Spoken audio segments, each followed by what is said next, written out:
Muy buenas estudiantes, un gusto volverlos a ver. Ya saben las razones por las cuales no he podido asistir esta semana y quería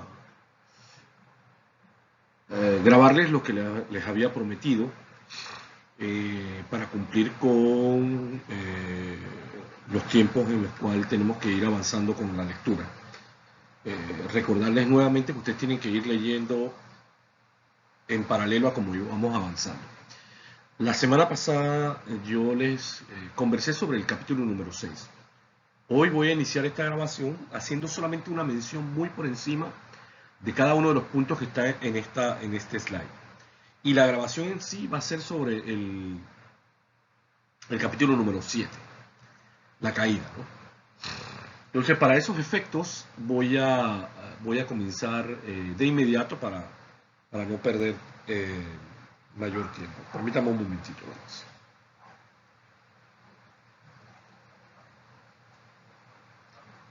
Soldados bajo fuego, ya sabemos el porqué del título. Fue un momento de guerra, fue un momento en el cual se expuso una confrontación entre el ser humano y las enfermedades de la malaria, la fiebre amarilla y en el cúmulo las enfermedades del trópico. Por eso el nombre Soldados bajo fuego, es decir, fue el momento más tenso que hubo durante la construcción de el proyecto del canal francés. Eso en Panamá, porque el momento más tenso que vamos a ver del proyecto francés en Francia es en el capítulo número 7. ¿Okay? Ya sabemos la llegada de Jules Dingler, posiblemente el único ingeniero en jefe que iba a estar teniendo Ferdinand de Lesseps en Panamá con una visión de plan de trabajo, pero que tenía una característica muy singular o muy a los de Lesseps en cuanto a el despilfarro de dinero, el derroche de dinero.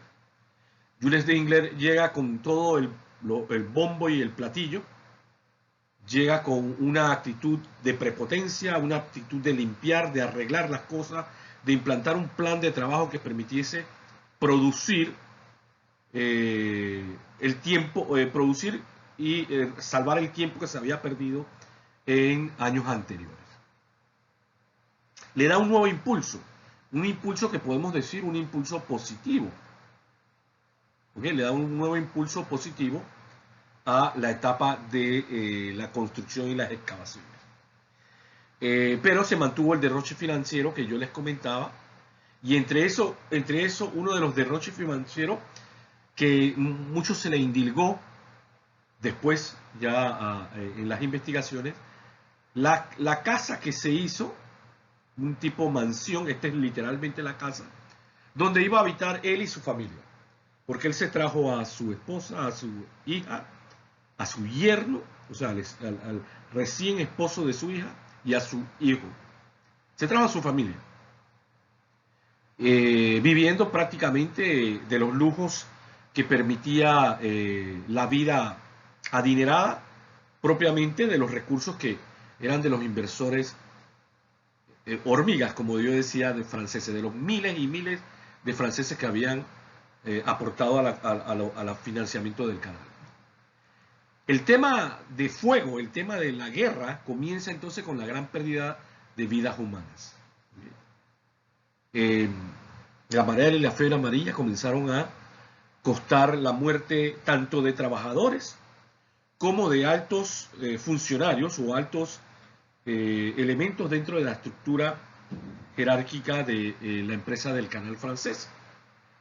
Entre estos mueren varios oficiales franceses, ingenieros. Tomando algunos datos del libro, ya puntualmente releyendo algo, se decía que posiblemente de entre 4 a 5 franceses que llegasen a Panamá, 2 a 3 morían. Es decir, que podía estar muriendo más del 50% de los franceses que llegasen. Y entre estos que murieron estaban los oficiales y estuvo la familia entera de Jules Dingler. Murió la esposa, murió la hija, murió el yerno, murió el hijo. Al final él trató de mantenerse dentro de vamos a ponerlo así, la labor estoica de dirigir la construcción del canal, pero era prácticamente imposible con estas pérdidas y este dolor que le causaba no contar con su familia. Él abandona efectivamente, abandona el proyecto, al igual que lo abandona en su momento Armand Reclus, como lo vimos en anterior, y aparece prácticamente una figura de bateador de emergente, y es la primera vez que va a aparecer aquí la figura de Philippe Bunau-Varilla.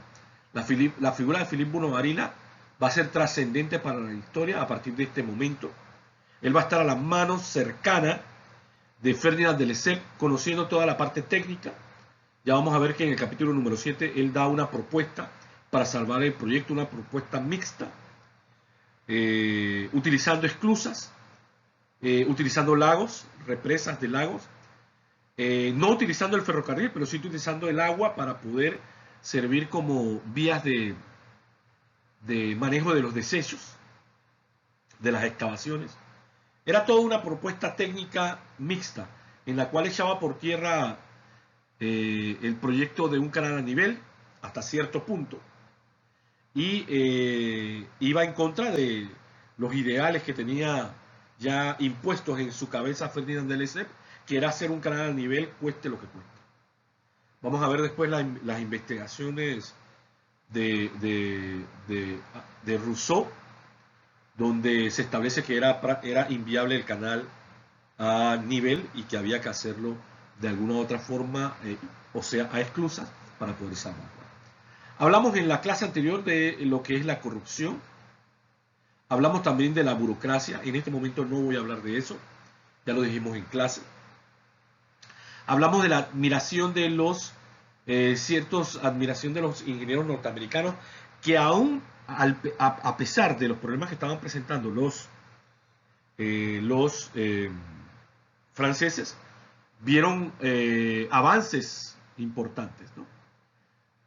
Lo del derrumbe del Corte Culebra, las excavaciones constantemente se derrumbaban. Yo les voy a hacer un dibujo, yo creo que esto lo hicimos acá. Ellos hacían la excavación, la tierra que sacaban las máquinas las echaban aquí. Muy bien. Tomen nota, más o menos para que tengan una idea. Luego, cuando caía la lluvia, estas tierras que estaban aquí volvían a caer acá.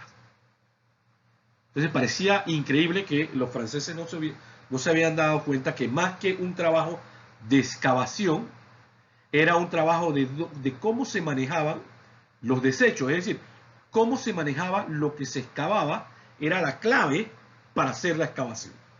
No sé si me expliqué. Para ellos era importante cavar, pero si tú cavabas hoy y mañana se ocupaba nuevamente con los derrumbes, los eslaves de tierra, ¿de qué te sirvió el trabajo de ayer?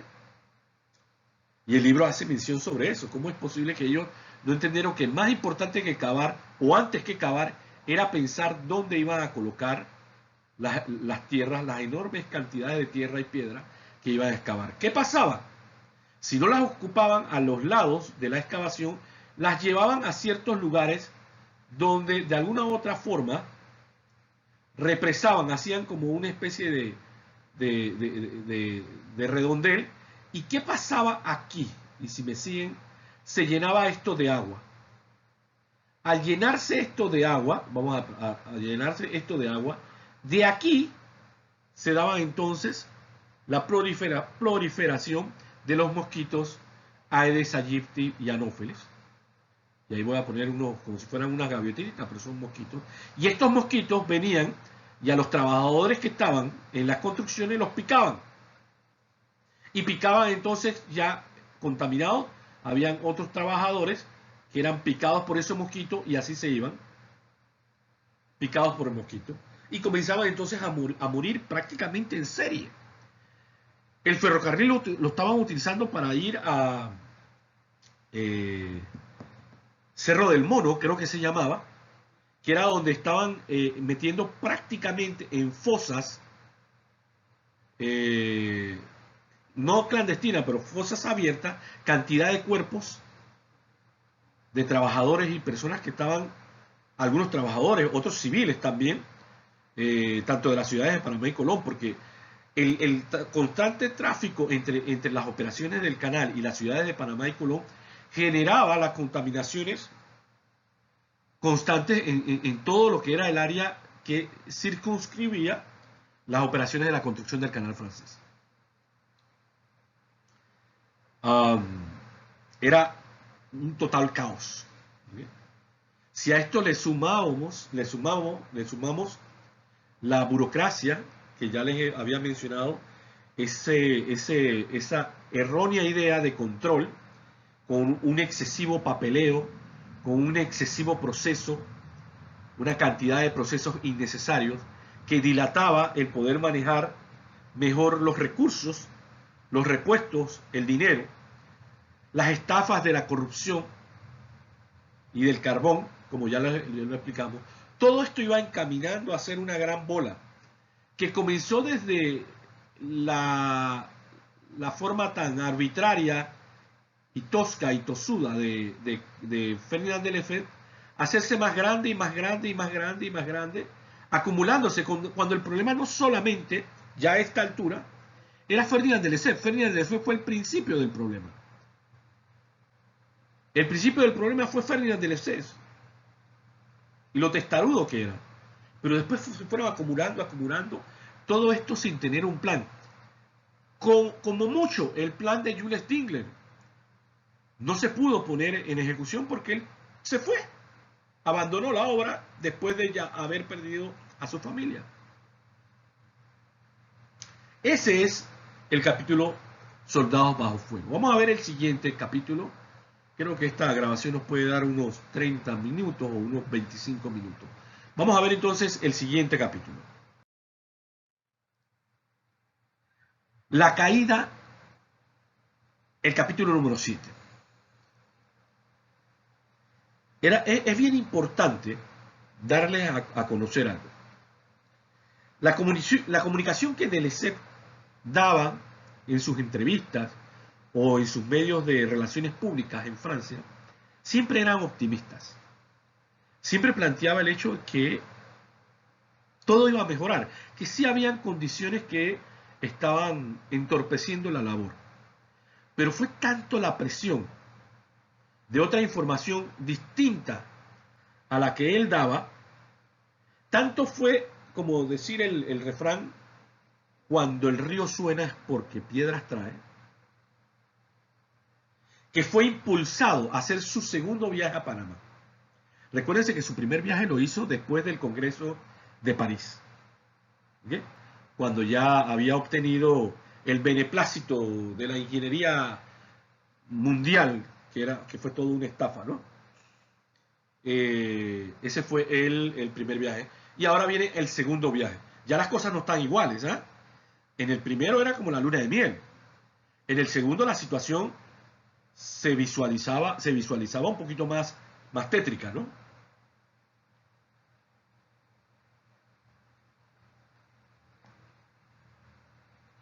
Pero contra todas las apuestas, o fuera de todas las apuestas, la credibilidad de Lesseps se mantenía. Y esto tiene relación con que el canal de Suez también tuvo una dinámica más o menos similar. Hubo momentos donde se le cuestionaba realmente el proyecto del canal de Suez y cómo iba, y él pudo hacerle frente. Yo recuerdo precisamente alguna de las frases. He tenido detractores todos los días de mi vida en cada uno de mis proyectos, pero siempre he sabido llevar adelante los proyectos acompañado de las mejores mentes, y esas mentes a las que él se refería era a sus ingenieros. Él apostaba a que sus ingenieros, la muy bien y hasta ese momento, vamos a decirlo así, instruida escuela de ingeniería francesa, ¿okay?, de alta credibilidad, él decía que él iba a salir adelante frente a todas las vicisitudes o las contrariedades que tuviese. Ya se escuchaba en los periódicos a nivel mundial, se vislumbra el peor desastre financiero del siglo XIX. El peor desastre financiero del siglo XIX. Frente a tanta, vamos a decirlo así, tanta crítica sobre realmente qué estaba pasando. Porque una cosa es lo que decía la comunicación oficial de la empresa del canal francés, y otra es lo que se estaba comenzando a escuchar en los otros medios a nivel mundial. Viaja entonces Ferdinand de Lesseps a Panamá. Curioso, viaja en temporada seca, en temporada de verano. Contra viento y marea, frente a las situaciones como se encontraban en ese momento, el resultado de ese viaje, dentro de los días que que estuvo Ferdinand de Lesseps en Panamá, fue positivo. Escuchen esto, fue positivo. ¿Pero en qué sentido fue positivo? La enigmática figura de Ferdinand de Lesseps, el positivismo como él se manejaba, el entusiasmo que inspiraba, ese magnetismo que tenía, elevó el espíritu de los trabajadores del canal francés. Elevó el espíritu de entusiasmo y optimismo de la comunidad local panameña. Ferdinand de Lesseps vino a elevar, a darle un espaldarazo. Vamos, podemos seguir. Claro que vamos a terminar con este canal. Haremos el canal. El famoso haremos el canal, ¿se acuerdan? El famoso brainwash que yo les decía en los capítulos anteriores. El segundo viaje fue bueno si él lo saca desde el punto de vista de elevar la moral, pero se necesitaba un poco más que elevar a la moral. Y esto hace alusión muchísimas veces a: yo puedo pensar, yo puedo creer que mis ideas están buenísimas y que lo puedo hacer. Lo vas a hacer, Virgilio, logra. Pero si las condiciones materiales, los hechos, lo tangible, la realidad material, como yo digo, contrarresta en demasía, por decirlo así, abrumadoramente a mi entusiasmo, por más entusiasmo que yo quiera tener, esa realidad no se va a cambiar porque yo diga, lo voy a hacer, lo voy a hacer, lo voy a hacer. ¿Se acuerdan que se lo decía en clases? Tenemos un entusiasmo por decir, si lo pienso, lo tengo. Lo que pienso, soy. Todo es como si nosotros pudiéramos, desde nuestra mente individual, relativista, solamente con nuestra mente cambiar toda nuestra realidad. Claro que podemos cambiar nuestra actitud. Claro que podemos cambiar nuestra visión.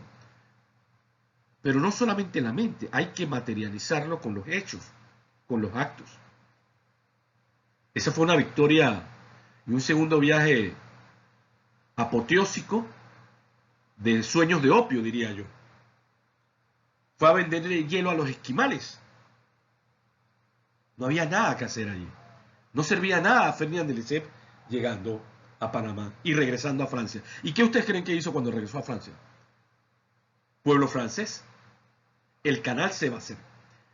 Solamente, ahí lo leerán ustedes en el capítulo 7, hay una frase donde él dice, pero debo aceptar que las dificultades del canal de Panamá son 5, 6, 7 veces más grandes que las que tuvimos en el canal de Suez. Es decir, wow, de todo ese entusiasmo, por lo menos la realidad le pudo hacer entender a él y romperle el ego para que él entendiese que sí había una mayor dificultad que el canal de Suez.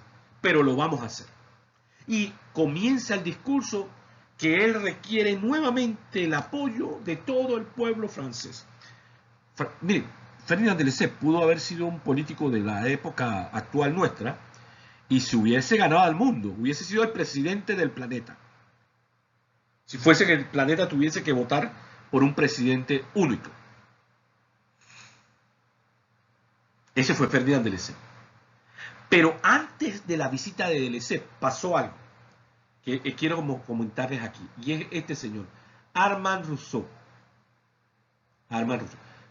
Recuérdense que estos números de páginas, 165, 166, 170, 168, son de la edición más gruesa del libro que yo tengo, que es la de la edición de hace como unos 5 años. Bueno, les puedo comentar aquí rapidito. Vamos a ver. Esta es la edición original. No, perdón, esta es la del 2012. Porque esta es la edición del 2012, disculpen. La edición original no va a ser la edición original. Es la del 2012. ¿Ok? La del 2012, que es un poquito más gruesa, pero creo que hay ediciones más delgadas. Pero esta edición tiene estos números de páginas. Pero lo que sí le quería comentar que antes de la visita de Ferdinand de Lesseps ya se había mandado hacer una investigación. Armand Rousseau había venido a Panamá por presiones de las cámaras francesas y del gobierno francés, por los mismos financistas franceses, para saber qué había pasado. Que el informe no fuera solamente financiero, querían un informe financiero por un lado, pero querían también cierto informe técnico. ¿Ok? Técnico. Ese es el famoso informe de Rousseau. Mientras se elaboraba el informe, ya llega Delessert y Philippe Bunau-Varilla propone un plan, diríamos, mixto. El plan de Philippe Bunau-Varilla hacía alusión al cumplimiento de un canal a nivel, pero sería un canal a nivel por partes, sería a nivel por partes y esclusas en algunos segmentos del canal.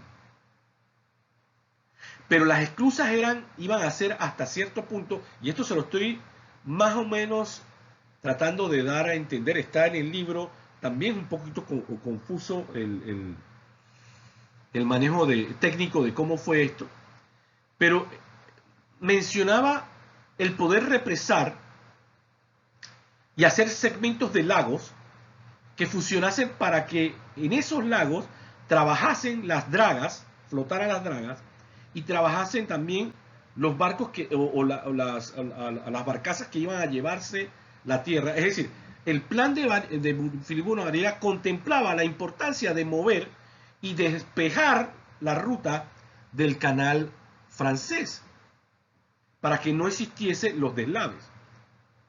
Esto ayudaba efectivamente también a poder dejar expuestas donde se tenían que hacer las grandes perforaciones, porque se llegaba a la roca firme. Y la roca firme, donde llegaba la roca firme y tenían que excavar a nivel, recuérdense que si tenían que excavar a nivel, la profundidad, ¿ok? La profundidad tenía que ser mayor.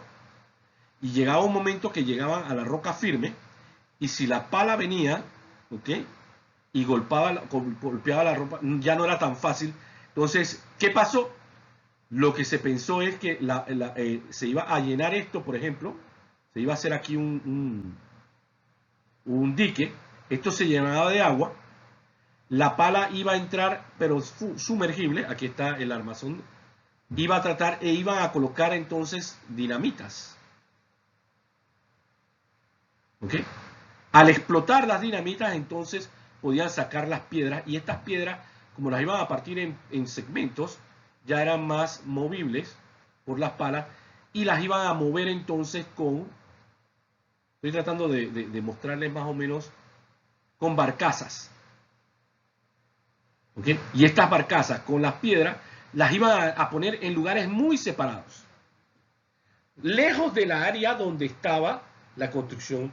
Pero entonces era un tipo de canal híbrido, era un canal con esclusas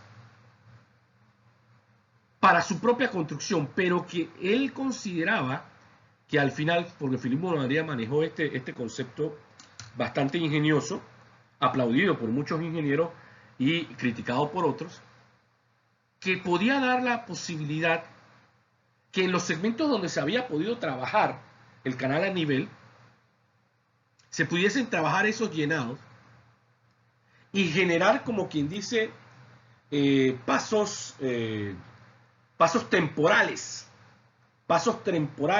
a través de ciertas esclusas.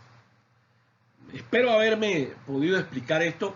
Realmente no es que yo les voy a preguntar cuál era exactamente la técnica que se estaba utilizando, pero era ingenioso, era un plan que ya daba luces que el canal no se podía hacer a nivel totalmente. Es más, aquí es donde quiero llegar a comentarles. Armand Rousseau dijo, es imposible este proyecto hacerlo a nivel. Bajo las condiciones que se tienen, bajo los problemas de insalubridad, bajo el manejo, vamos a decir, ineficiente de las excavaciones, bajo la burocracia que se está manejando, ya había indicios de las corrupciones y las investigaciones que se están haciendo. Bajo el despilfarro, Armand Rousseau decía, la parte técnica nos ha mostrado que el canal a nivel es inviable. Ese fue el fulminante reporte de Armand Rousseau. Y Delessep tiene que aceptar, a regañadientes, como quien dice, la propuesta de un canal híbrido. Que Philippe Bonavarilla se lo estaba planteando como un canal de esclusas temporal, pero que al final manejaba ciertas esclusas.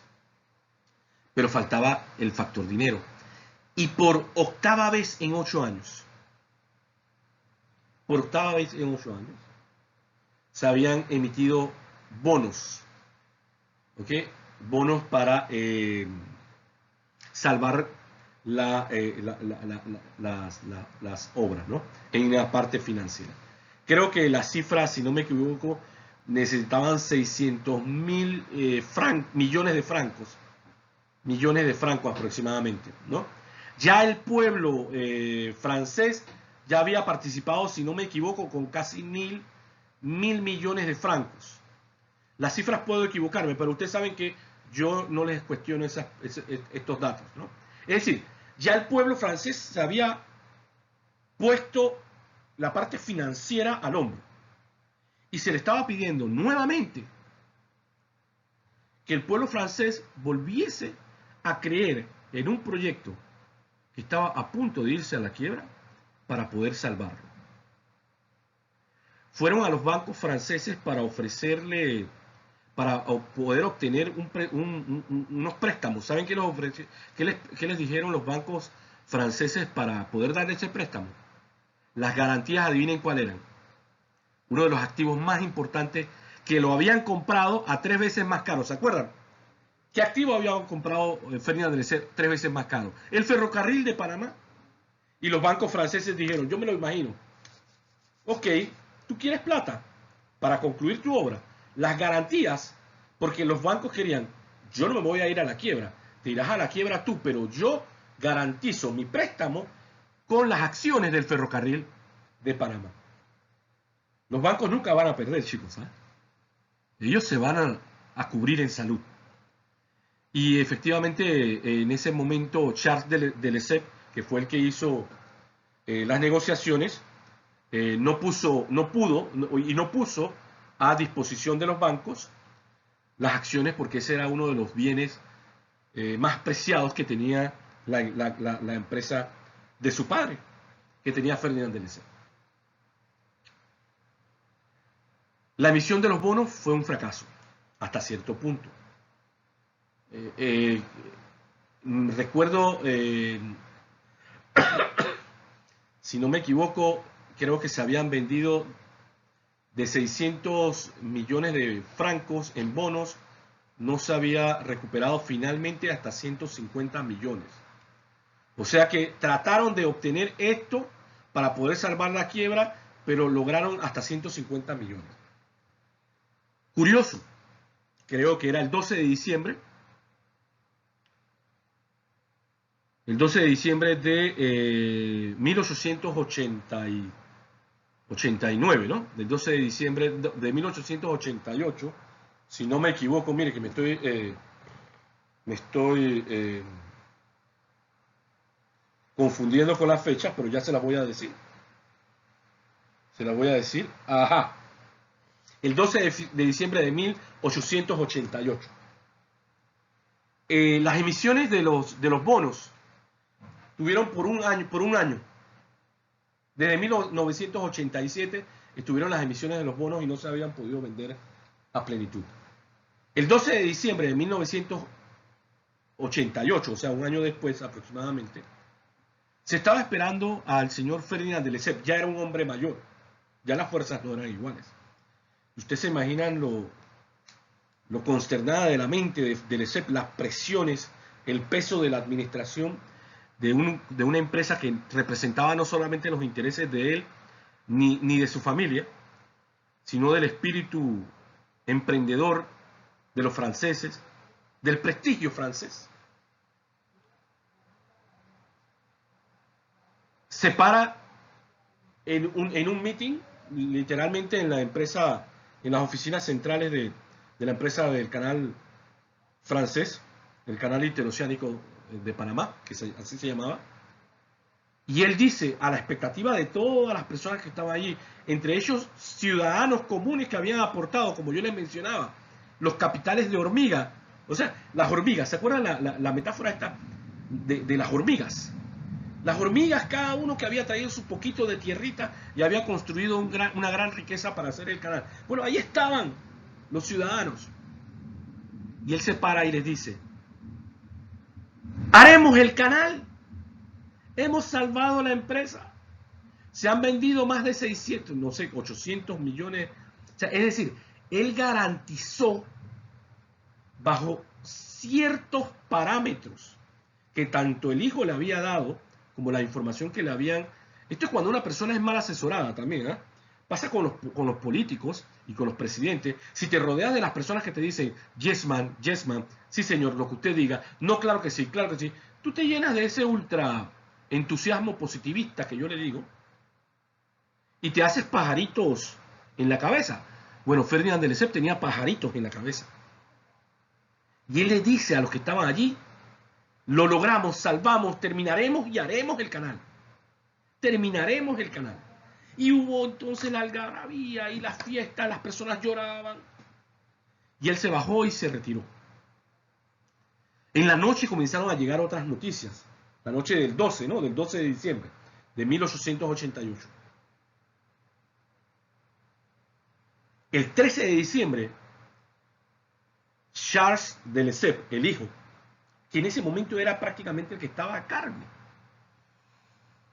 de la empresa, porque su padre estaba ya, no convaleciente, pero sí estaba ya bastante enfermo y bastante anciano. Él les dice, miren, nosotros todavía estamos en reuniones de la junta directiva de la empresa del canal. Hay ciertas informaciones que nos interesa todavía evaluar para llegar a una conclusión final.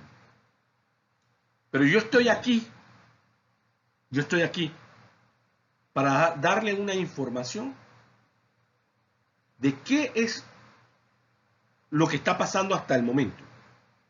Y que ustedes no tengan que esperar el final de las decisiones que tome la junta directiva. ¿Quieren ustedes esa información? Y la gente obviamente le dijo, sí, queremos saber. Y él les dice, entre palabras sí, palabras más y palabras menos. Mi padre es una persona muy entusiasta. Y bajo los pronósticos que él mismo, como echándose la culpa a él mismo, le había dado a su padre y algunas estimaciones, había dicho la noche anterior, o el día anterior, que el canal estaba salvado. Pero hoy quiero decirles que las proyecciones no se cumplieron. Hoy quiero decirles que nos vislumbramos a un fracaso del proyecto y a una quiebra de la empresa. Esa fue la declaración de Charles de Lesseps que da el resultado final de la bancarrota. En ese momento se convulsionó todo Francia, el mundo entero esperaba la noticia. Ya se conocía de antemano que era inevitable la bancarrota.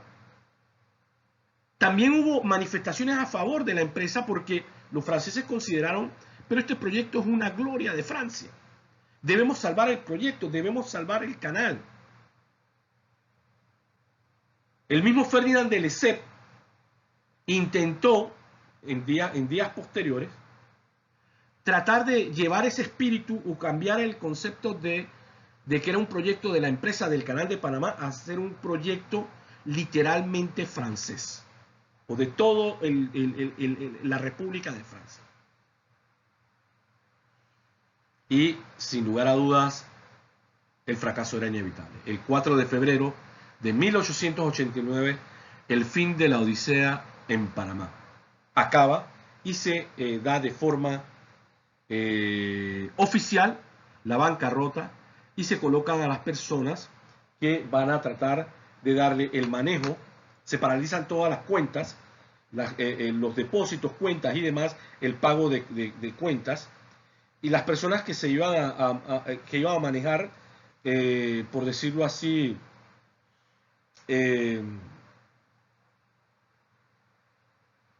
la quiebra, ¿okay? Que se maneja, iban a hacerse a cargo de toda la información de la quiebra, y sí había obviamente la intención de hacer una nueva empresa que diese salvamento a las operaciones del canal, es decir, que el canal no se detuviera, que las operaciones físicas podían mermarse en su producción, pero que no se detuviesen, para que la empresa se pudiese generar una nueva empresa que refinanciara, reestructurara la economía, las finanzas del proyecto y repuntara en una posible terminación de la obra. Esa era la visión que se quería dar hasta ese momento de la caída. Es decir, aquí todavía no habían salido todos los pormenores que se van a ver en el capítulo final, que es el capítulo número 8, llamado Los secretos de Panamá. ¿Ustedes se acuerdan de los papeles de Panamá? ¿Sí? Hace unos años atrás, en el 2015, ¿no? 2015, 2016. No recuerdo. No, perdón, estamos hablando, sí, 2017 creo que. No me acuerdo de los papeles de Panamá. ¿En qué año? Pero fue en el gobierno durante el gobierno de Varela, donde a Panamá, con el nombre de Panamá, se le indilgó todo el problema de lavado de dinero, la creación de empresas offshore para intenciones fraudulentas, evasión de impuestos, corrupción, que puso el dedo sobre grandes figuras políticas, ministros, presidentes, dignatarios, reyes, deportistas. ¿Se acuerdan los papeles de Panamá? Bueno, los papeles de Panamá fue a principios del siglo XXI. Los secretos de Panamá fue a finales del siglo XIX. A finales del siglo XIX. Esos secretos de Panamá, era tan fuerte hablar del fracaso que involucraba construir el canal en Panamá y el fracaso de esta empresa, que en Francia, ya para esto concluyo, en Francia, cuando uno quería decir que algo estaba truculento, que algo no olía bien, como que había gato encerrado, como que ahí había un caso podrido de corrupción, ¿saben qué se decía? Aquí me huele a Panamá. Qué triste. En el siglo XIX y en el siglo XXI, Panamá sea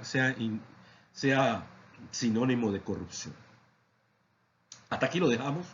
Espero que esto le pueda ayudar para el capítulo número 7. Nos vemos, chicos.